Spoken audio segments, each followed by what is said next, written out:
Sidang lanjutan dugaan korupsi dana desa yang dilakukan oleh Apni, Oknum Kepala Desa Sunur, Kecamatan Rambangkuang, Kabupaten Ogan Ilir, digelar di Pengadilan Tinggi Kelas 1A Palembang, Senin 16 Desember 2019.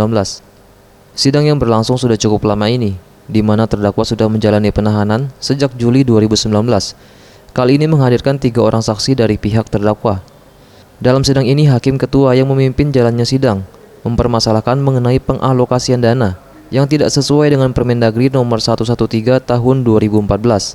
Namun berdasarkan penjelasan dari saksi bahwa sebelumnya tidak mengetahui akan adanya Permendagri tersebut, yang mana dana desa harus disetorkan terlebih dahulu ke kas desa, baru adanya pengalokasian.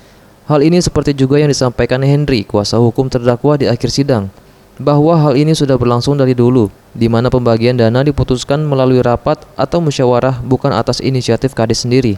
Jadi setiap PAD tahun 2016 itu dirapatkan melalui BPD, perangkat desa lainnya, dan Pokwas ya.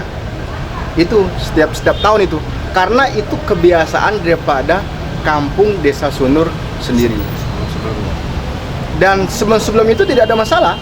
Tidak ada masalah. T2000 yang dahulu itu tidak ada masalah. Baru kali ini terjadi masalah. Ya, tadi saksi juga menerangkan bahwa uang tersebut dari hasil lelang tersebut dirapatkan, bukan ide atau inisiatif daripada kepala desa. Ini uang tersebut dirapatkan melalui BPD dan perangkat desa lainnya. Hasil rapat tersebut baru uang itu dipoksikan kemana-mana.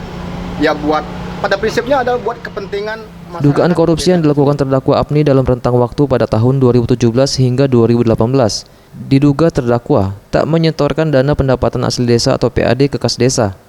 Sidang sendiri akan dilanjutkan di tanggal 6 Januari 2020 dengan agenda saksi ahli yang akan dihadirkan dari pihak terdakwa dan 1 orang saksi dari pihak JPU. Tim Liputan, Sriwijaya TV.